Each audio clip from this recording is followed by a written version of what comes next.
Hammaga assalomu alaykum. Bugun sizlar bilan amerikanskiy stilda qurilgan 3 ta kottejimizdan ko'rib chiqamiz. Podval birinchi etaj, ikkinchi etaj va mansarda qismlari ham bor. Podvalda basseyn, saunasi va tepada yozgi oshxonasi joylashgan. Orqada ham kichkina hovlimiz bor. Xo'p, bu yerda общий двор bo'ladi. Oldi tomoni mana darvozaxona qilib qo'yilgan, tagiga kichkina kalitka qilib to'g'ri kirib keladi. Mana shu yerda parkovkalari bor. O'zining ichida alohida avtomatik darvozasi ham bor. Tak. Juda ham boshchi chiqqan, uyni oxirigacha ko'ringlar. Video qiziq bo'ladi xudo xolisa. Mana kalitka eshigidan kirib kelamiz. Domofonlari, kameralar hammasi akkuratniy qilingan. Tak, kirib kelishimiz bilan koridor bo'ladi. Koridordan o'ng qo'lda kichkina bitta xonamiz. Buni spalnya qilib ishlatsa ham bo'ladi.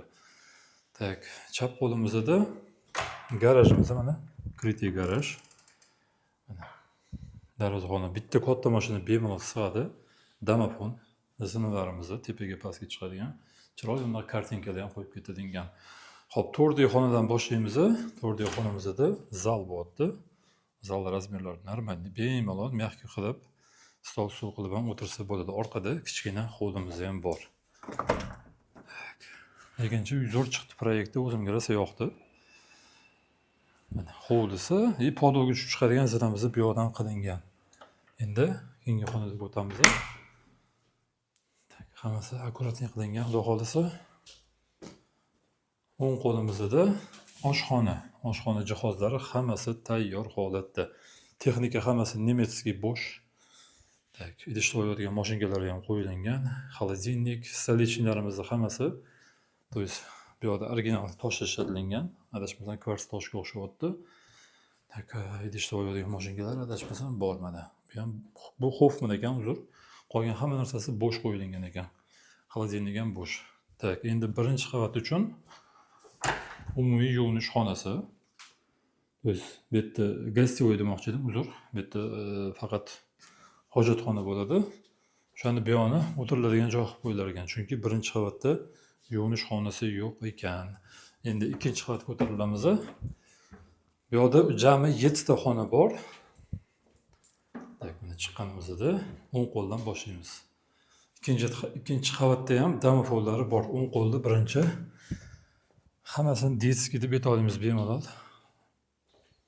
Tak, полностью aboyli, lekin yaxshi aboyli qo'yilgan ekan. 170 ming aboyli emas. Xullas, bu yoqda kattalar yotoqxonasi. Marhamat. Bu yoqda mana shkaf uchun joy. Adashmasam bu yoqda panoramniy oyna va balkoni bo'lishi kerak. Mana balkoni bor, panoramniy oyna orqa hovliga qaragan.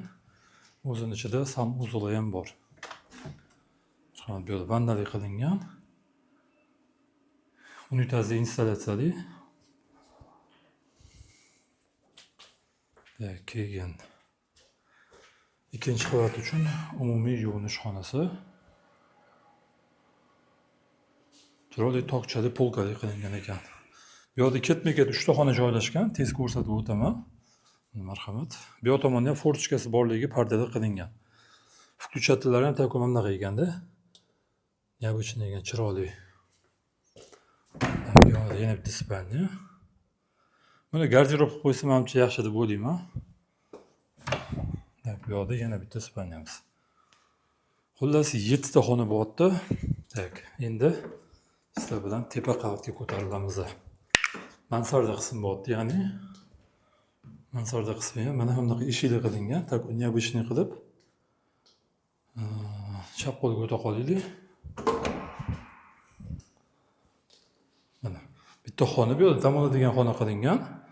Bu yoqda mana terrasasi bo'lyapti, ochiq havoda o'tiriladigan joy oxirigacha. Endi o'ng qo'ldagi eshikka o'tamiz. Bu yoqda spalnyamiz, oshxonamiz bo'lyapti. Jo'ta nimadir bo'lyapti bugun, tilim aylanmayapti. Yaxshi, yozgi oshxonasi.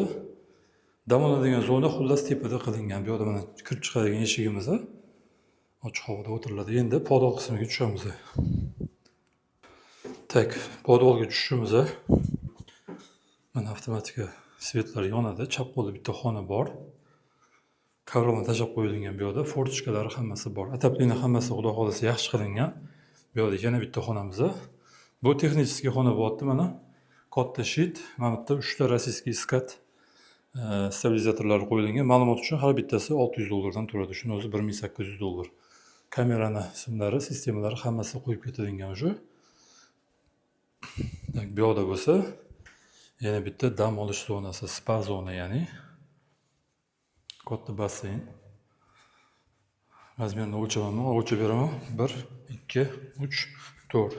4 ga 3 ekan razmeri. Tak, hovlidan tushib chiqadigan eshigimiz ham o'ng qo'lda.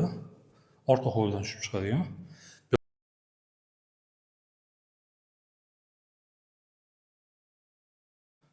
Bu yerda finskiy sauna. O'zini ichida sanuzli ham bor. Xo'p, bu uyimizni kvadrati 480 kvadrat, 2 sotuv qaraydi. Kvartirani hisoblasangda 1 kvadratini 1000 so'mdan hisoblasangda $1000 dan 480 ming bo'ladi. Bu $390 ming ga 480 kvadrat tayyor mana boiler, gazli kotel, xudo xolasa 50 kilovat bu. 500 ya'ni. Tak, bu uyimiz Mirzo-Ulug'bek tumani Salkovskiyda bo'ldi. Sotilyapti, narxi $390 ming. Yoqqan bo'lsa, objektdan like bosinglar, kam ko'zsiga ko'zingdan yuborasiz. Hammaga rahmat.